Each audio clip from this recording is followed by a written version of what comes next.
Hello, hello, and welcome. This is Beverly Fells Jones, the Silver Fox of Consciousness, and I want to welcome you to my channel. On this show, I talk about how to expand your world of thought, exploring the world of positive thinking, law of attraction, and consciousness from many points of view. I do this because I truly believe you've been given the power of the word and thought to create the life you desire. So welcome to all of you, those of you who are new, those of you who have been here a while. Thank you for being here. If you haven't subscribed, please do so and hit the bell and leave a comment. Tell me how this information may have affected you to help you change your life. Anyway, so here we are, a new chapter, and this is Be Strong, Fear Not, from the Power of the Spoken Word by Florence Scovel Shinn. And yes, this one will be part 1 and part 2 also, because this particular book has some pretty long chapters, and I don't want to go much longer than 25 minutes. So anyhow, let's get started. This one's called Be Strong, Fear Not. Be strong, fear not. Fear is man's only adversary. You face defeat whenever you are fearful. Fear of lack, fear of failure, fear of loss, fear of personality, fear of criticism. Boy, she did pick a whole bunch of them, didn't she? Because we all know, and this is Beverly talking here, we all know there are different things we're fear of. You know, some people are afraid of spiders, right? Fear of a spouse or a child or a parent. Those are also fears that we may have, and some of them may be pretty valid. But these, fear of failure, loss, personality, fear of lack, it keeps us where we don't want to be.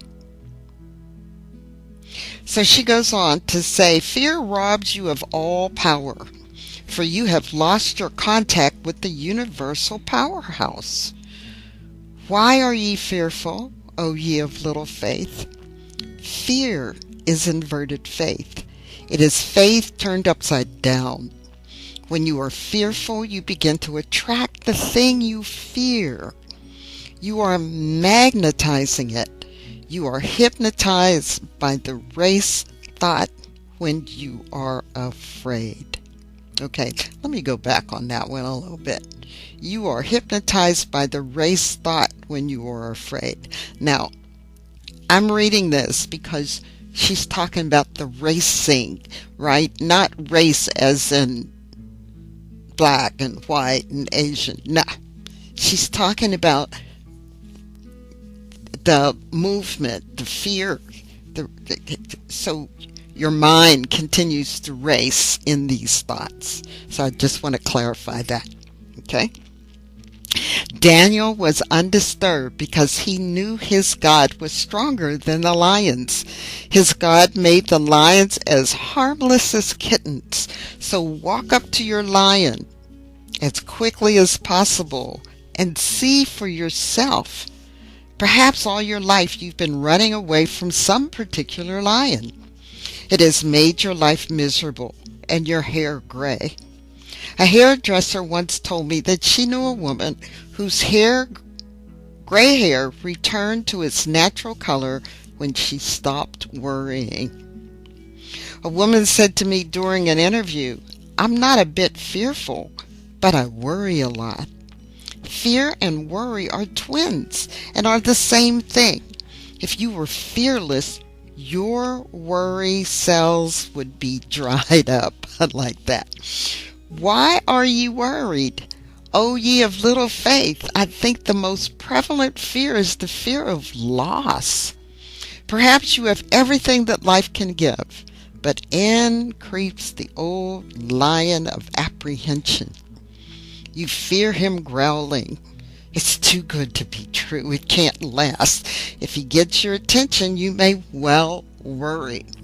So if you feel that way, and this is Bev again, if you feel that way, just cancel that out. When you feel that apprehension or fear coming, just cancel it. Cancel it out of your life and think about that which you desire. Back to Florence. Many people have lost what they prize most dearly in life.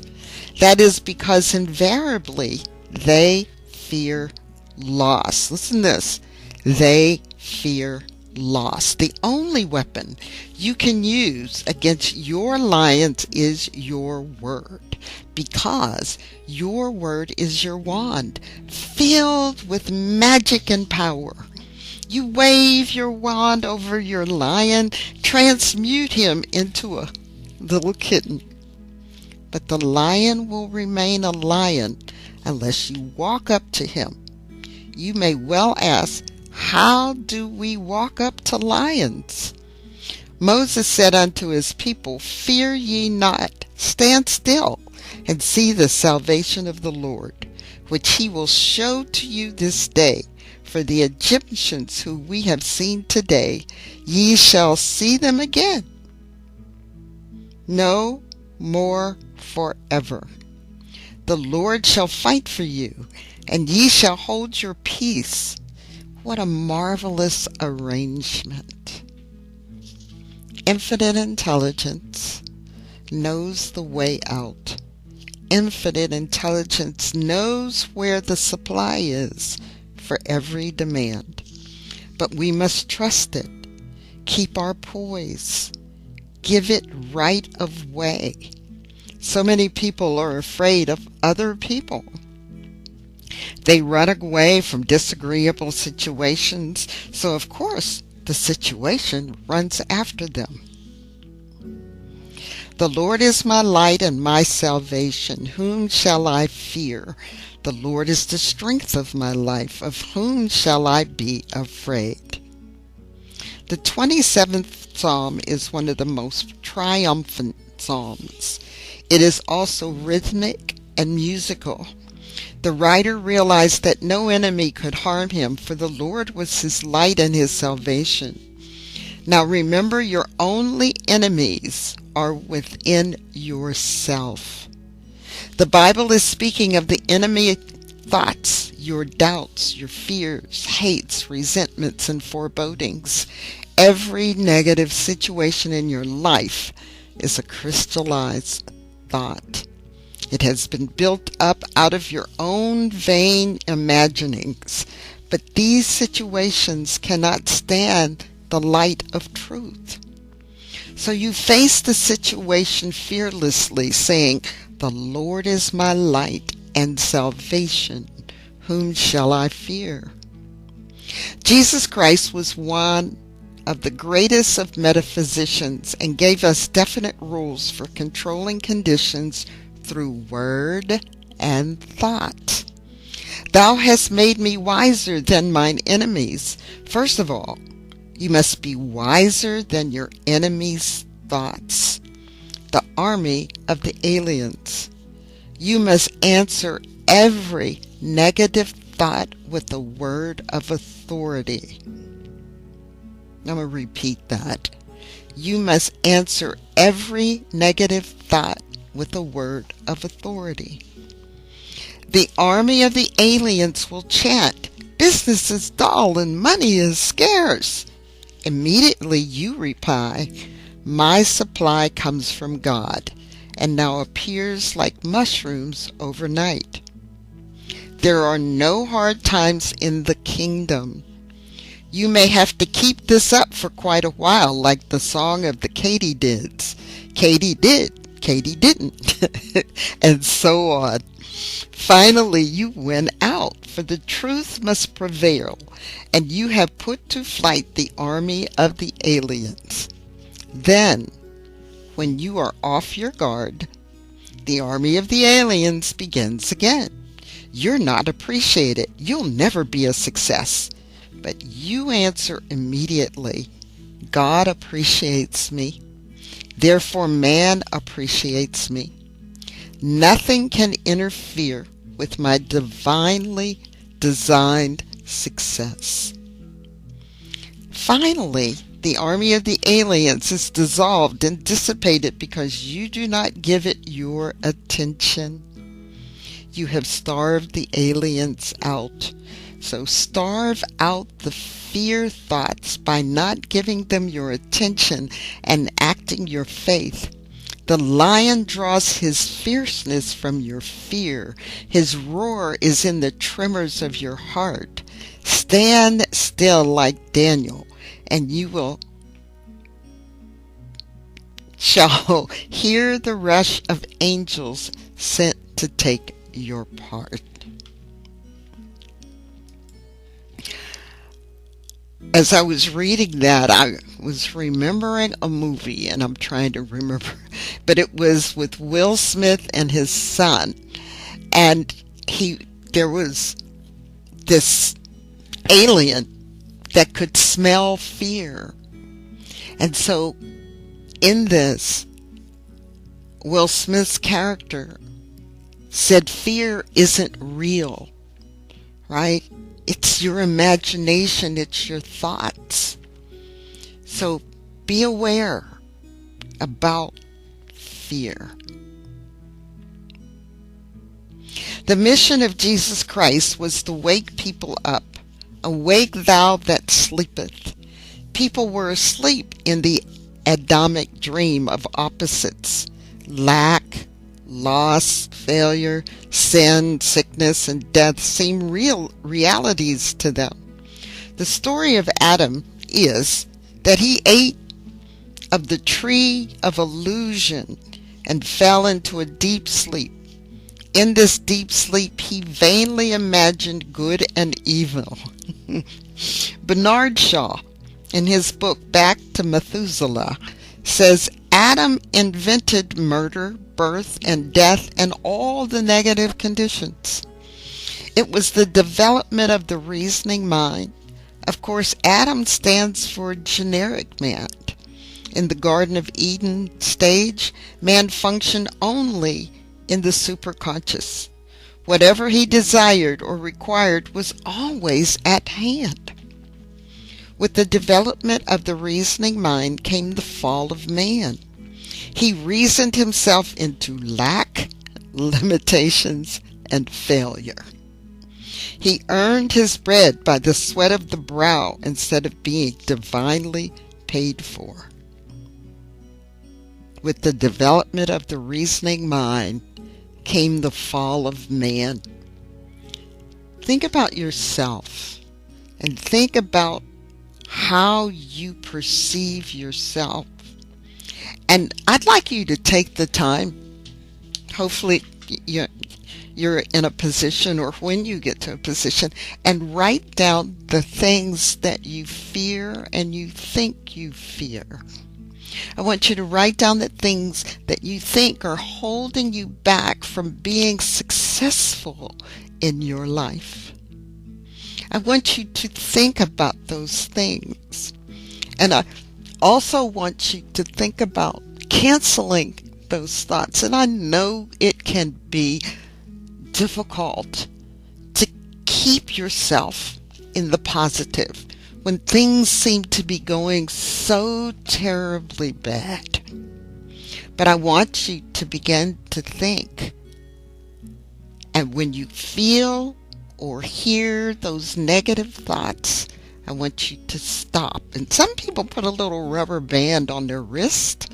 So if that's necessary, put a little rubber band or one of those little bands that you get out and snap that anytime that you catch yourself doing negative thoughts.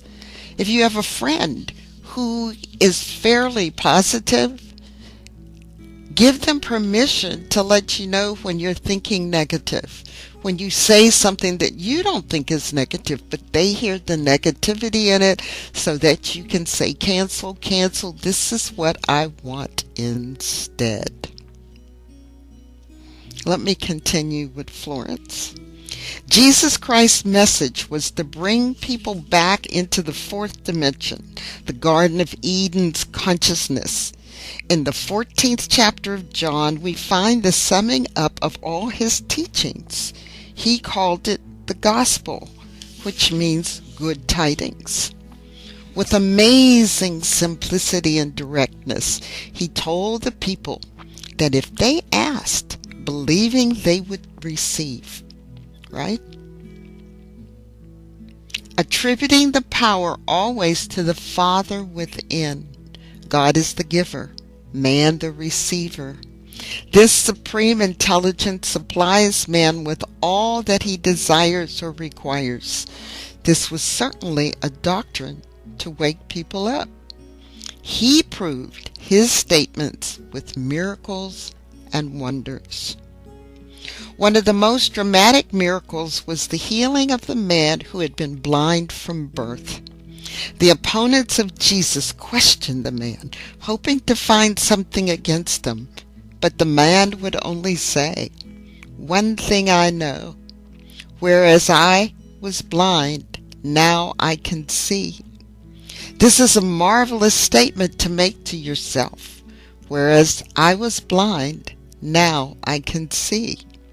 Perhaps you were blind to your good, blind to your opportunities, blind to your intuitive leads, blind to appearances, mistaking friends for enemies. When you are awake to your good, you know there are no enemies, for God utilizes every person and situation for your good. Hindrances are friendly and obstacles stepping stones. One with God, you become invincible. And so this is where I'm going to stop in this chapter right now, because it is a good space, right? One with God, you become invincible.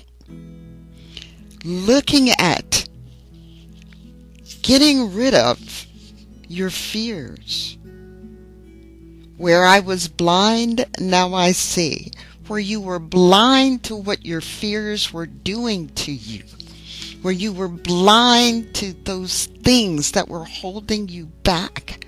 And fear holds so many people back. It has held me back in the past. And I decided, we're going to step out there and be who we are. So, become sighted. This is Beverly Fells Jones, the Silver Fox of Consciousness. So be sure to like, subscribe, and share with others so they can find out how they have the power to create the life they desire just as you have. So as you have believed, let it be done to you, and it is so, and I will see you in the next video.